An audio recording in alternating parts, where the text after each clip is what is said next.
فیصل عبید خان نے corona virus کی عالمی وبا کے دوران اپنی ذمہ داریوں سے آنکھ نہ چرائی۔ کووڈ-19 میں مبتلا ہونے کے ڈر کے باوجود وہ متاثرین کو محفوظ مقامات پر منتقل کرتے رہے۔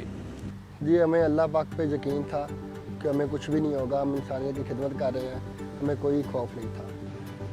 ایدی فاؤنڈیشن میں بطور ڈرائیور کام کرنے والے فیصل کا تعلق گجرانوالہ سے ہے۔ وہ گزشتہ کئی برسوں سے اسلام آباد میں مقیم ہیں۔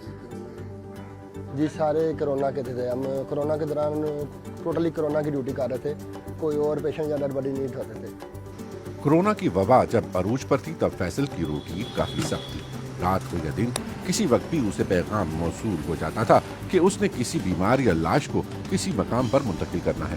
فیصل کے بقول ایسا کم ہی ہوا کہ اسے خوف محسوس ہوا ہو، لیکن لوگوں کی تکلیفوں نے اس کے عزم کو مزید مضبوط ہی بنایا۔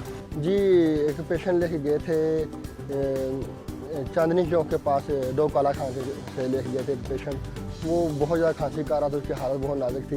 آردیا جو ہاسپٹل میں چھوڑا تھا اس کو، اس کی حالت کافی نازک تھی، اس کے دو کے تھوڑا سا خوف ہو جاتا ہے۔ پاکستان میں کرونا کیسوں کی تعداد 3 لاکھ سے تجاوز کر چکی ہے، جبکہ مرنے والے افراد کی تعداد 6400 سے زائد ہے۔ اگرچہ پاکستان میں کرونا کی وبا کچھ ٹوٹ سی گئی ہے، لیکن ایک مرتبہ پھر کیسوں کی تعداد میں اضافہ ہوا ہے، اس لیے فیصل ایک مرتبہ پھر چوکنا ہو چکا ہے۔ فیصل اور اس کے ساتھی تازہ ترین صورتحال سے باخبر ہیں اور اس وبا کو بڑھنے سے روکنے کے لیے کمر بستہ بھی۔ حفاظتی اقدامات کے ساتھ ساتھ وہ اللہ کی مخلوق کی خدمت کا جذبہ دل میں لیے پرعزم ہیں۔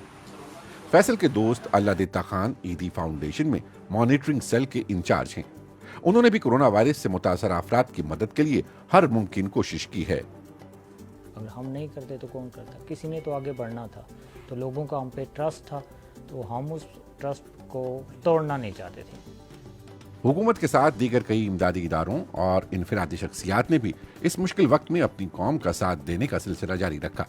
حکومت کا کہنا ہے کہ کورونا ابھی مکمل طور پر ختم نہیں ہوا اور اس کی دوسری لہر کا خطرہ برقرار ہے۔ ایڈی خان اپنے گھرانے کا اکلوتا کفیل ہے، لیکن بالخصوص مسلمان بہن بھائیوں کی خدمت کے لیے نہ تو اس کے گھر والوں نے اسے روکا اور نہ ہی اس کے دل میں کوئی دوسرا خیال آیا۔ میں اکیلا وارث ہوں، میرا ایک ہی صرف بھائی ہوں اور کوئی بھائی بھی نہیں ہے، لیکن کبھی بھی انہوں نے نہیں کہا کہ آپ یہ کام نہ کریں۔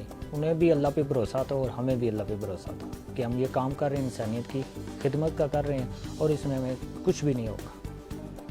ایڈی خان کا کہنا ہے کہ امدادی اور طبی عملہ جاں فشانی کے ساتھ فعال ہے، لیکن یہ ضروری ہے کہ عوام بھی ان کا ساتھ دیں اور حکومتی ہدایات پر مکمل عمل کریں اور غیر ضروری طور پر خود کو خطرے میں نہ ڈالیں۔ ابھی ختم نہیں ہوا، اب دوبارہ سے کالیں آنے شروع ہو گئی ہیں، ہم نے دوبارہ سے گاڑیاں ریٹیل کی ہیں اور دوبارہ سے ہم نے سروس بحال کی ہے۔ فیصل عبید خان کا کہنا ہے کہ اب کورونا کے حوالے سے صورتحال ویسی خراب نہیں ہوگی، کیونکہ حکومت کے ساتھ ساتھ دیگر امدادی ادارے پہلے سے ہی تیار ہو چکے ہیں۔